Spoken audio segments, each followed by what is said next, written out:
Listen to me. Some of y'all keep calling it overthinking when in reality it's discernment trying to protect you.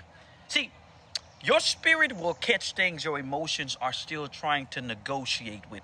And that's why you can meet somebody and technically they haven't done anything wrong yet, but something in you still feels uncomfortable. Some of y'all been through that before, and you can't always explain it. You don't have receipts, you don't have screenshots, but your spirit keeps tapping you on the shoulder like, pay attention.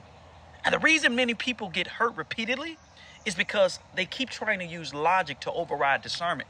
So you ever notice how your body reacts around certain people?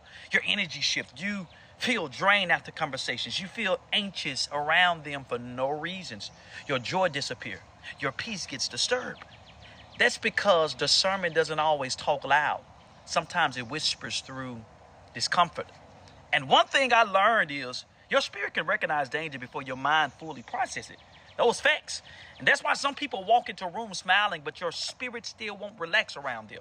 Because spirits don't communicate through words first. They communicate through atmospheres. See, people think discernment is spooky. It's not. No, discernment is pattern recognition through the spirit. You start noticing the inconsistency, the hidden jealousy, or the forced support, the subtle competition, the weird jokes with real hostility behind them, the fake clapping. You notice they celebrate you, but it feels heavy. They compliment you, but it feels irritated. They support you, but something feels off. Because not everybody around you likes you as much as they study you. And this is why some people get upset with discerning people, because discerning people ruin hidden agendas. See, you can't stand a person around you who can see, and those are just facts.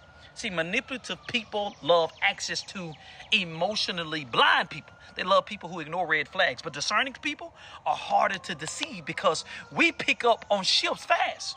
See, we know this weight. Your words sound supportive, but your energy feels competitive. We notice you smile with your mouth, but not with your eyes. You ask too many questions, but reveal nothing about yourself. We notice you always appear when something good happens in my life.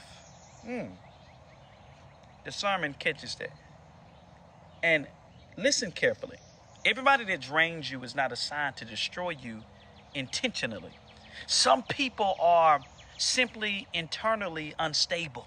Some people have unresolved bitterness. Some people carry jealousy they haven't healed from. Some people secretly compare themselves to you every time they see you. And when a person constantly compares himself to you, eventually your presence becomes painful to them. That's why your spirit keeps warning you, because your spirit sees tension before betrayal manifests itself fully. Remember when Jesus said he knew what was in man? Y'all remember that scripture? See, that's discernment. Notice Jesus loved people deeply, but he still discerned correctly. And some of y'all think being spiritual means trusting everybody. No. Wisdom and discernment go together. You can love people without removing boundaries. You can forgive people without giving them unlimited access. You can pray for people and still keep balance and distance. Because discernment is not hatred. Discernment is protection. And one of the biggest mistakes people make is feeling guilty for noticing things. Like, you'd be like, maybe I'm tripping. Maybe I'm overthinking. Maybe I am too guarded. Meanwhile, your spirit been screaming at you for months now. And the crazy thing about this whole thing is many times your discernment was right from the beginning. You just kept trying to give people the benefit of the doubt while ignoring the evidence your spirit already collected. That part. Because sometimes we romanticize potential so hard that we ignore patterns. And hear me, patterns preach louder than apologies. If somebody constantly lies, constantly manipulates, constantly competes, dishonors, your discernment isn't attacking them. It's identifying a cycle. Y'all better pay attention to cycles. And some of y'all don't realize discernment has saved your life more times than you know. There are conversations you avoided because your spirit felt uneasy. Relationships you walked away from. Business deals you delayed. Rooms you left early. Opportunities you declined. This was your spirit the whole time helping you. And later on, God showed you exactly why your spirit was uncomfortable. Never ignore the warning. Never ignore the warning, y'all. Just because the package looks attractive. Because demons don't always arrive looking dangerous. Sometimes they arrive charismatic, funny, attractive, helpful, connected, even gifted. But discernment sees deeper than presentation. That's why people with strong discernment often feel lonely. I'm talking to you. I'm talking to you.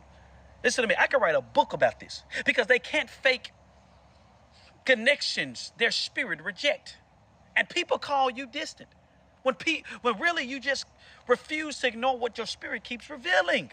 You don't play with God and what he shows you. Some of y'all have outgrown environments your spirit no longer agrees with. That's why you feel uncomfortable there now. Your spirit is reacting because heaven is trying to reposition you, right?